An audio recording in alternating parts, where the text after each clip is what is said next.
of World War I, because we used this acronym, MAIN, M-A-I-N, okay? Here's all you're going to put, okay, in the title of your document, Main Causes of World War I, M-A-I-N, all caps, it's an acronym, of World War I, Main Causes of World War I. You can do World War I WWI if you would prefer, which I do.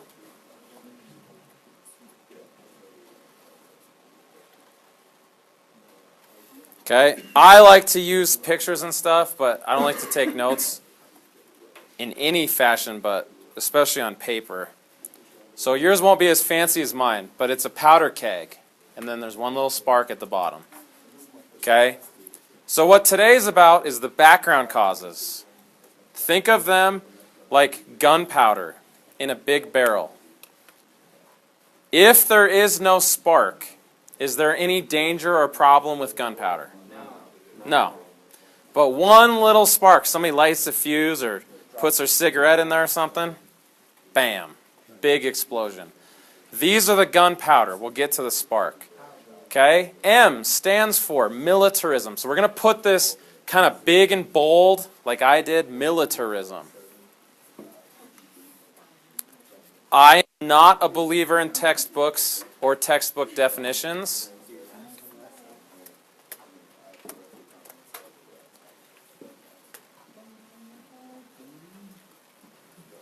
Since yesterday was very militaristic, I thought we'd invite a real live Marine to class today. Because he's going to agree with this kind of thinking. Okay? Whenever you see a word that ends in ism, the suffix ism, does anyone know what ism means? Okay. Yeah. Racism, sexism, militarism, socialism, Islamism. To think. A category. Way of thinking. Sexism, okay, is men are better than women. Of course, that's wrong. Or women are better than men. Thank you. They're not. Racism is a certain race is better. It's just a way of thinking. So here's what's beautiful about this. Isaac, you don't know what militarism means, but do you know what military means? Yeah. Marines blowing stuff up. Put ism on the end. What do you get? Not thinking about it. Doing it. A philosophy that, here's how I define it. I just make this up. You build up your military and see it as the solution to your nation's problems. So it doesn't mean you dream about Marines blowing stuff up. It means when anybody makes you mad, you just say, send in the Marines, blow stuff up. Give the Marines bigger guns. Now send them to blow stuff up. Building up your military. Should sound familiar from yesterday. And seeing it as the solution to your nation's problems. Any problem you got, send in the Marines. Canada's got mad cow disease, bomb them.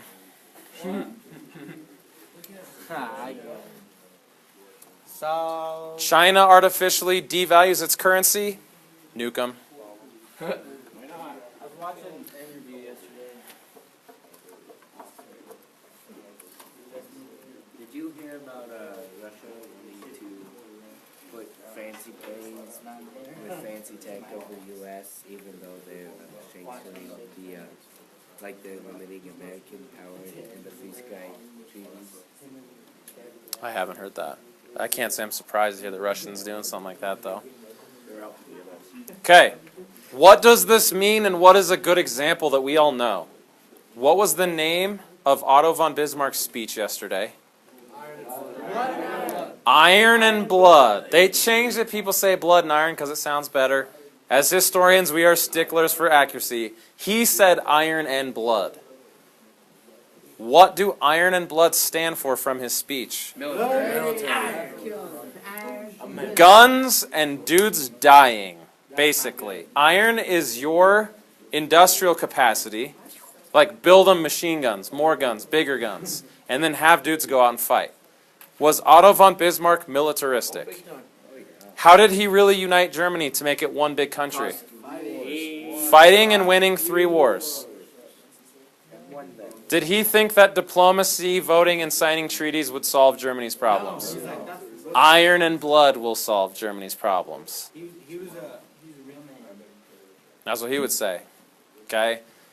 So, a good example is Otto von Bismarck. Right? The Danes control some region with German-speaking people, invade them. The French think they can take some of our border region that has coal in it, invade them. The Austrians got mouthy with us, invade them. That's a summary of those 3 wars. Okay? So, to do that, does it make sense you'd want a bigger, stronger army if you like to use your army? Yeah. That's militarism. Okay? There will be a test over this stuff, but it's not going to be for about 3 weeks. I only tell you so you're conscious of the fact that there will be a test. Not to scare you.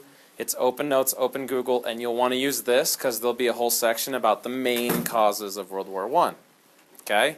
Now, the next one, which is what this week is about tentatively, but we might audible. The A stands for Alliance System. As a teenager in a small high school, you already know what alliance systems are all about. You live it every day in our hallways. Some of you are the Central Powers. Some of you are the Triple Entente. Some of you are Switzerland.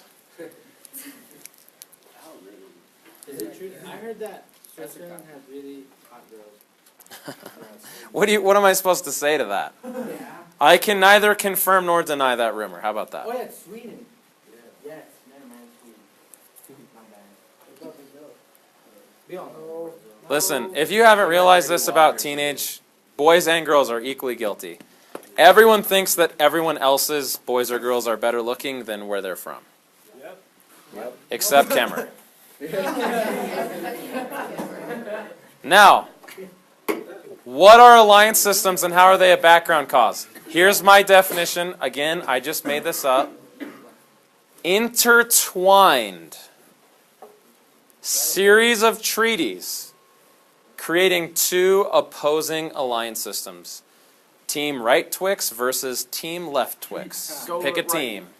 Right. Both. Why not both? You can't be on both teams. They hate each other. No. Doesn't you could be a spy.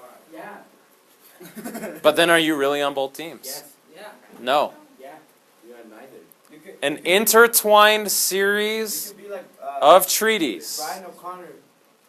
creating 2 opposing alliance Because systems. at the end, he fell for one side. He wasn't both. He wasn't both in the beginning. Not true. Brian O'Connor. That's the Furious. Oh, so that's the Haven't seen it. Yeah, you heard You know the guy that died? Saw the original one and it was not good, so I didn't watch it anymore. That's the best one. Yeah. But they make movies to like the 7, like, They're wearing it out. yeah. Only one good series with 7 movies in it. Okay, Not Star Wars. here's why this matters. If you're a math person, some of you are, some of you aren't, I want you to picture the function in your head like you're on a graphing calculator. Y equals x squared. Picture, close your eyes, what's that look like? It's not a circle. It's a parabola. It's Parabola. it's a half a parabola, isn't it? No. X squared. It's a parabola. That's a problem. Okay, that's why I teach history. I'll leave that to the math teachers. What you should picture is a line that's kind of going along and then it just takes off. Okay, if I asked you this question on a test in about 3 weeks, you'll remember this. What effect does the alliance system have on the size and scope of a conflict? Picture that function.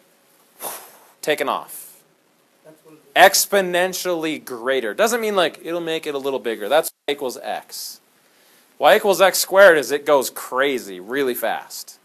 That's why it goes that square. Thank you. Google's awesome. Okay, so let me give you an example of this. Okay, if you really wanted to see going into World War I, because my first word I used in my definition was intertwined. That is what the alliance system in Europe looked like up until about a year before World War I breaks out. Okay, so here's what we get. 2 teams. It always ends up being 2 teams. Whether it's team right Twix, team left Twix, teams Mike or Ike. Okay, team Jacob or what's Team Edward. Edward or Jacob, thank you. Okay, here's what we get in 1914. Okay, if you have any illusions about the United States being a major player in World War I, you need to read a history book. we're not going to be a big impact, a big force in World War I until the end. We stayed out, and I'll get into that way later. To start with, what you would consider the good guys, unless you're Tim, we call the Triple Entente.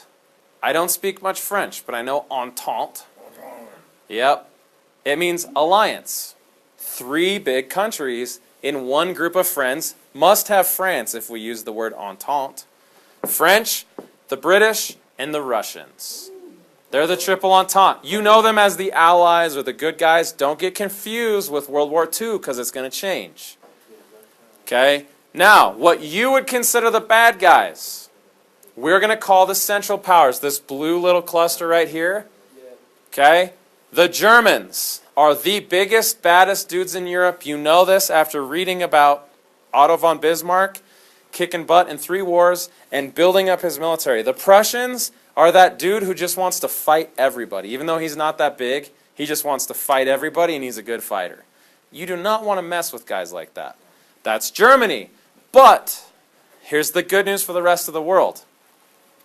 They might be the best fighter, but their friends are weak. Okay? The Italians are initially on their team, but right when the war breaks out, they're going to switch sides. Okay? Which is kind of confusing because in World War II, everybody thinks Italy's the bad guys. They're going to be besties with Germany. But now World War I, they're going to switch teams at the very end. Even so, they're weak. Okay? Since the fall of the Roman Empire about 1700 years ago, the Italians suck at fighting. Okay? Their best friend, their fellow German state, is Austria-Hungary. They used to be pretty dang awesome. They're on the decline, and they have no navy. So they're not the best friend to have. Well, you're the biggest, baddest guy in school, but you have 2 friends, and they're both weak. And here's the worst thing. Austria-Hungary is that skinny guy who talks smack to everybody just because he has a strong friend who will help him out if he gets in a fight. Do you have friends like that? Don't do this. Okay, that's my cousin Ross. Okay, pray you never meet the guy. You have a cousin named Ross? I do. Like Rick Ross? No, like the opposite of Rick Ross. He's like 40 years old and he looks 15. Okay, he's really skinny, really nerdy. He's full of crap. And he always walks around and he just like picks fights with people. Because guys like my brother and I were his cousin, so we were big. So you got this little skinny tiny guy. He makes you look like Arnold Schwarzenegger. Going around talking smack to dudes, getting in a fight, and then he's like, hey, help me out. And he backs up. What about that? What is it like Tommy Pillop? Yeah, what does he make me Yeah. look like? The Hulk. Okay? So not only are they not a good fighter, but they go pick fights all the time, and as their friend, it drags you in, which is what alliance systems are going to do. That's my cousin Ross. It's not a good friend to have. Okay? When Italy switches sides, there goes one of the few friends Germany's going to have in 1914. So they are like a high school boy the night before prom. I'll go with anybody. I just need somebody to say yes. That's the Ottomans. They're not the best looking girl in the school or your first choice, but they're way better than going alone, the Germans would say. Okay. Now why does that matter? Because what's going to happen is a tiny, otherwise insignificant country is going to get in a fight with my cousin Ross, the skinny Austrians, talking smack. And when that fight breaks out, they're going to back up and say, whoa, Germany, back us up, man. My buff cousin. And at the same time, the Serbs have a friend, the Russians, who have friends, the British and the French. Do you see what's going to happen here when this little scuffle escalates? What do we get? We get, you hit him, so I'm going to jump in and help him, but he has another friend, and it's like a domino effect. Okay? So here's my cousin Ross, Austria, picking on a kid in a wheelchair, the little Serbians. Okay? And they get in a fight because he's really tiny. Okay? But when they get in this fight, Serbia's got a friend, the Russians. Okay? He's kind of like the Hulk with the low IQ. He's big and mean and scary and ugly, but not the best fighter. All right, I'm going to beat up Ross because you beat up my friends. Right? Well, who's cousin Ross's friend? Germany, the buff dude. Well, he jumps in and says, you're hitting my friend who's hitting your friend. Do you see the effect? Everybody jumps in line. What is getting you into the conflict? Your alliances. Okay? Now, none of you guys are 5-star generals yet. But if you look at this map, so take those same countries, put them on a map. Okay? Here's Germany. Dominant land power. They're the elephant here. Austro-Hungarians. They're not the best friend, but they're better than nobody. And the Ottomans are the last girl who would finally say yes to go to prom the night before. Look at where they are at in Europe. Do you see why we call them the Central Powers, the orange countries? Sandwich time, and Germany is the peanut butter between the Russians, the French, and the British. Okay? So, if you don't know, spoiler alert, Germany's going to lose. The Central Powers are going to lose. Here's the number one reason. It has nothing to do with tactics or troops or armies or anything to do with fighting. They're not outnumbered. They failed at diplomacy. And you're like, what? It's a war. I thought we were going to fight. Yes, but before the war, who did you make friends with? No. Not the right countries. Because the Germans are like the toughest guy in school. He can beat anybody one-on-one easily. But you fight 12 people, you better have some friends on your side. His are weak. And he's surrounded. So he's trying to fight 8 guys over here and 5 guys over here, and he's just got Cousin Ross on his team. You're in trouble. Okay? So before the war starts, you can tell by looking at this map. You are sandwiched between them. You let them make friends, you're in trouble. And we'll get to what special secret plan the Germans come up with to still win this war, and they almost do in the first month or so. It's called the von Schlieffen plan. We'll get to that. But here's what I would tell you. The first lesson about World War I is be careful who your friends are. Because in a world war, it doesn't matter how good you are by yourself. Your friends need to have your back, or, this is going to sound crazy, but I mean this very seriously. If you've ever been the new student in school, is there a distinct advantage to having no friends?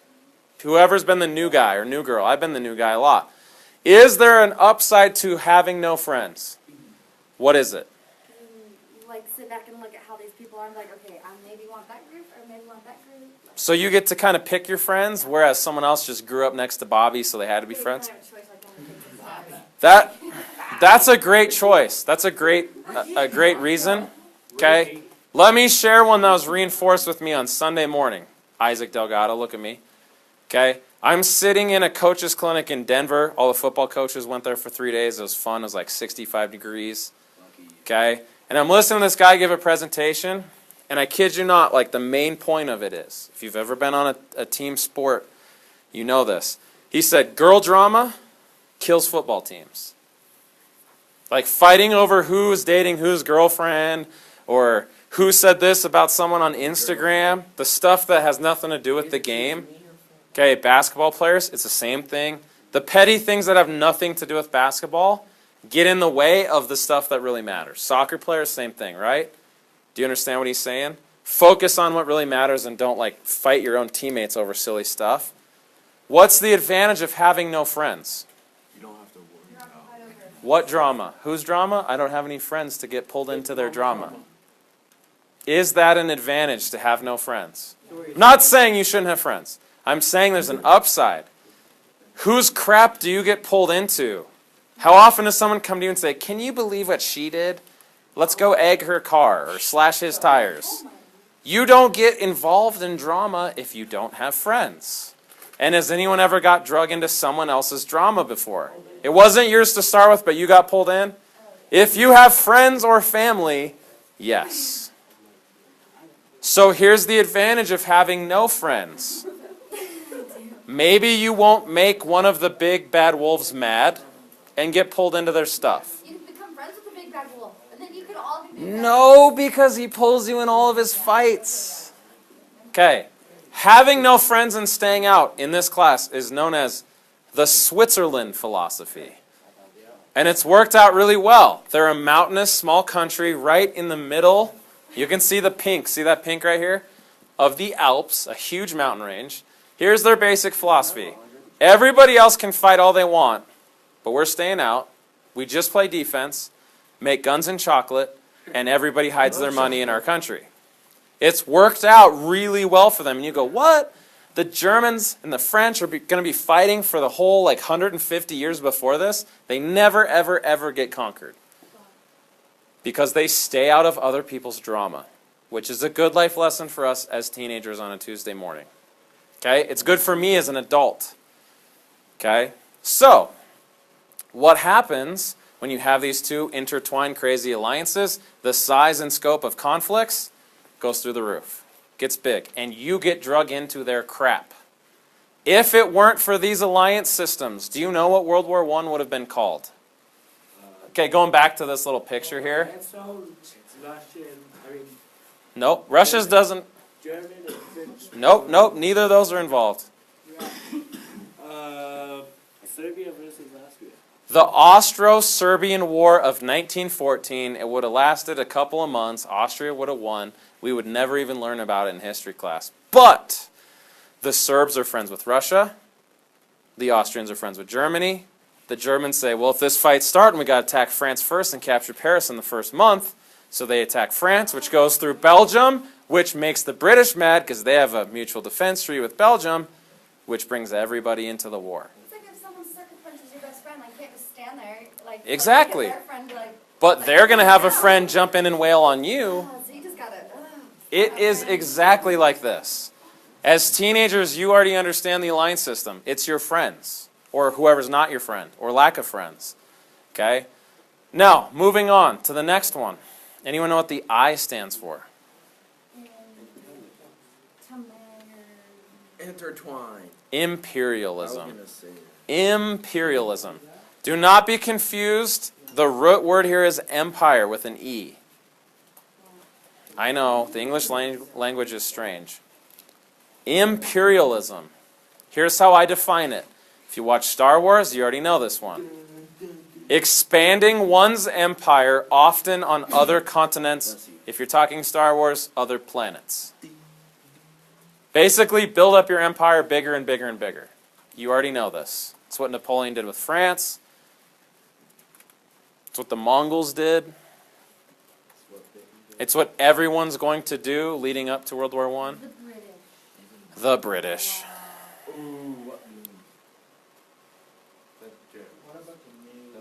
They're not noobs.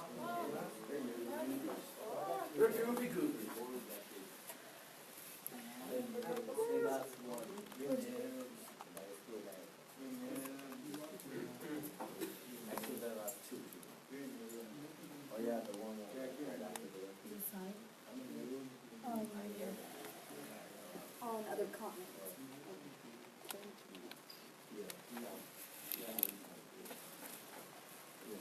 Now, this game has been going on, if you watch Game of Thrones, for as long as humans have been on Earth. Who can have the most money, the biggest castle, the most territory, the best army, whatever? Okay? Come on, swivel. There we go. So let me show you just one example, and then I'll explain to you, why does this cause a background cause to World War I? I'll explain with an analogy about my annoying neighbor in a minute. Okay? Here's Africa. Okay? Here's what's crazy. The year World War I is going to start and this keg is going to get sparked, the only parts of Africa that govern themselves are the two slices of white. Everything else has been colonized. In other words, some empire, if you look at the key, is playing Game of Thrones in Africa. Do you guys know Game of Thrones? Yeah, I heard of it. It's probably rated R, so ask your parents before you watch it. It's like everybody wants to be the king and build up and get more power. And Sean Bean gets us like that. Okay? So, if you look here at the bright blue color, France has a huge empire in Africa. Remember, France on this map is like up here on Europe. Well, what are they doing? They're playing Game of Thrones. I can get their natural resources or enslave their people or tax them and get their money or conscript their men into my army. It's just expanding our power and influence on another continent, like our definition. Okay, the main players here, if you look at the pink color, it's all over the continent. Those are British colonies in Africa. And here's the crazy thing. This is going on in the Pacific.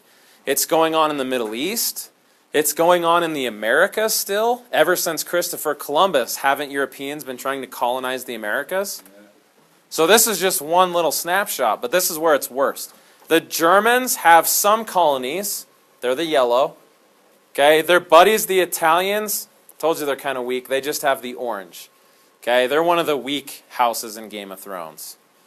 But even the Belgians, see this dark pink chunk right here in the middle? Belgium, if you took the country of Belgium and superimposed it on this map, their colonies in Africa are bigger than their original country. The case study in that is Great Britain. There are a couple of islands, but they colonize India, Afghanistan, Canada, Australia, New Zealand, the United States. All this pink stuff. So their empire is bigger than their original country they started with. Now, how does that put more gunpowder in the keg that's going to blow up? First of all, what are they getting from those colonies they imperialized or colonized? Money, Material. natural resources, which turn into money, manpower. When you fight the British Army in 1914, they have dudes from 6 continents in their army. Half their army can't talk to the other half because they all speak different languages. Right? Some dudes from India, some dudes from Canada, but they still fight for Team Britain. So they have more men and more money. Does that make the war a little bigger and more deadly? Okay? Why else does imperialism lead to a war? The people expanding their empire makes you unhappy. Why? If you're the British, okay, light pink here, Germans are yellow. I want Uganda. I want Egypt. I want South Africa. They have lots of diamonds there. Okay? So here's my analogy for imperialism. If you have a neighbor, because some of you probably don't, I envy you some days. Okay? Let's say I have a neighbor. His name is Bob. His house is next to mine. There's not a lot I can do about that.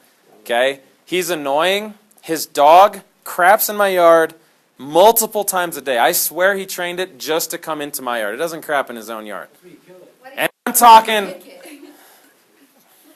I've thought about it. I just haven't yet. Wait, is this true? This is a true story. We're just going to call him Bob. Okay? His dog, it's not Mr. Donnell. He's across the street. His dogs have never been in my yard. Okay?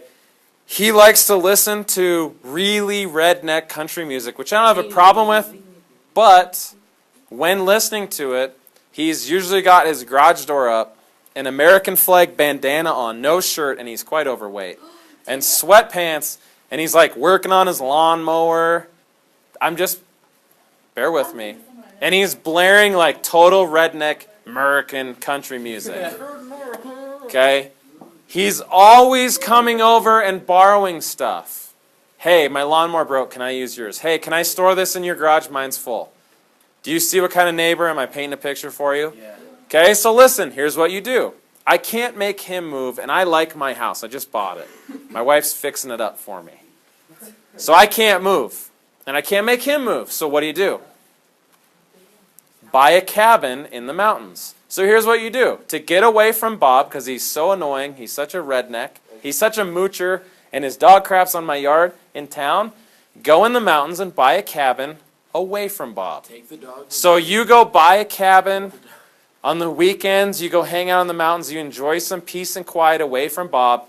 It's awesome. It's serene. One morning, you wake up at your cabin up in the mountains.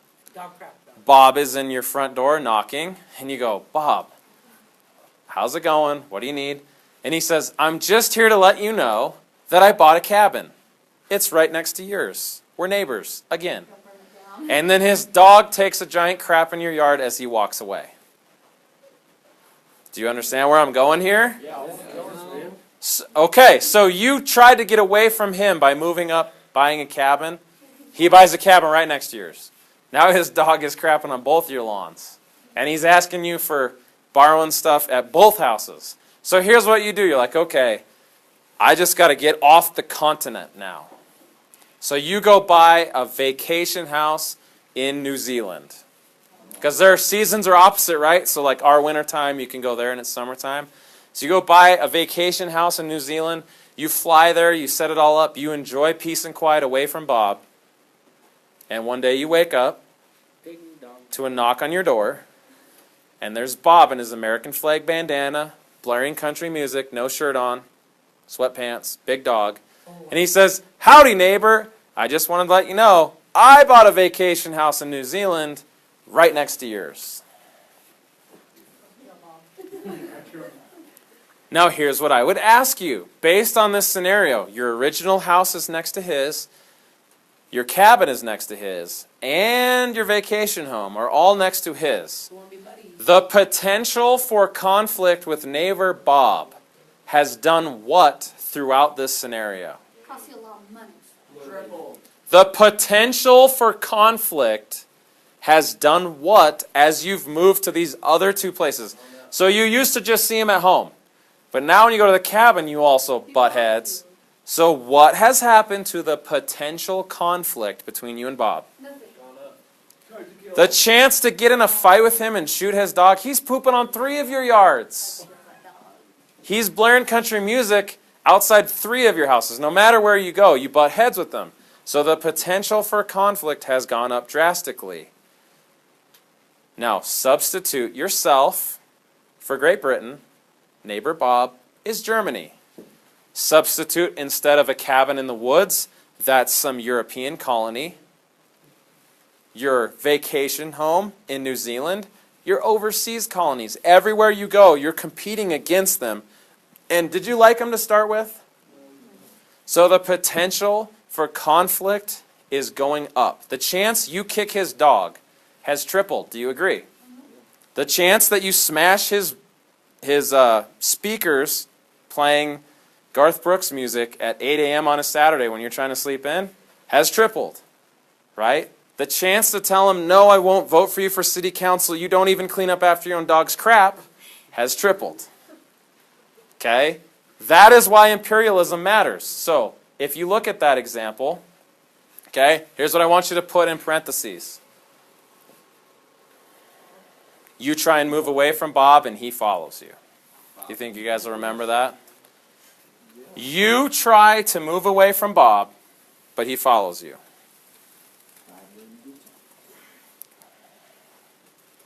That's how the British feel about the Germans.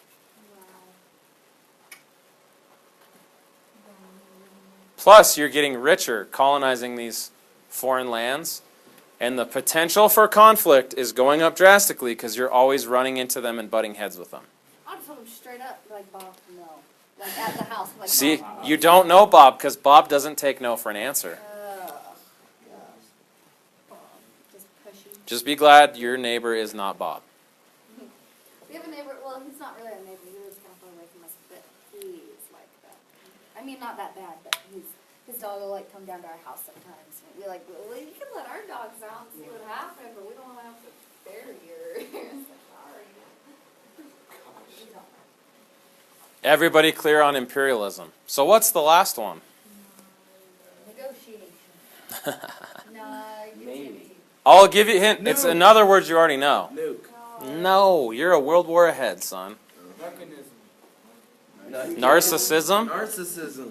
So, like, maybe Kaiser Wilhelm puts his son in charge? Nationalism is the last one. Here's how I define it. I'm not going to give you the definition.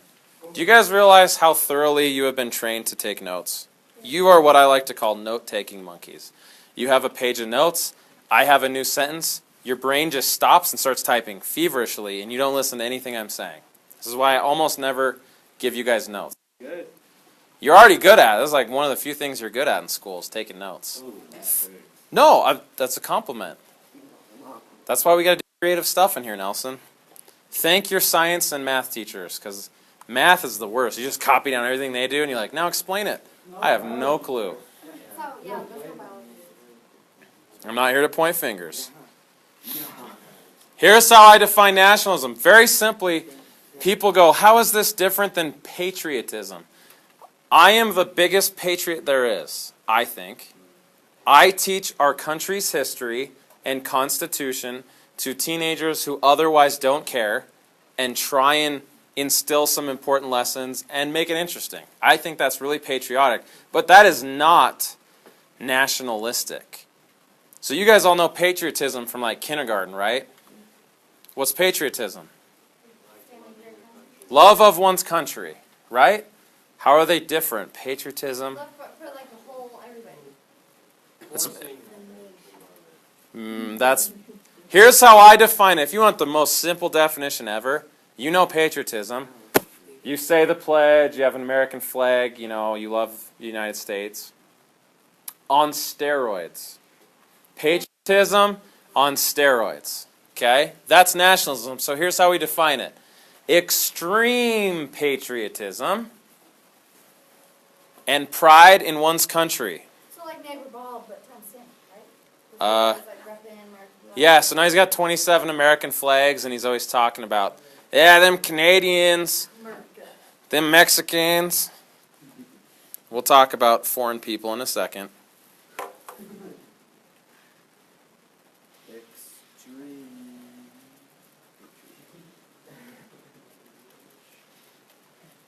It's usually less of a hot topic if I make fun of Canadians than our other neighboring country. Yeah, make fun of the other one. Make fun of Canada. I am a reformed Canada toucher. I used to touch Canada, no longer. Remember when we planned the invasion of Canada in 8th grade? Yeah. Were you in my class, Francis? I remember that. I think I was, but I don't remember that. Yep.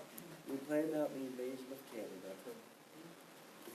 Why would you Oh yeah, I remember that now. Or like some- all the Canadian bacon and Eskimo pies. Yeah, Eskimo pies. Now, how does this lead to a more potentially deadly conflict? It's really easy. If everybody thinks they're awesome and better than everyone else. You read my mind.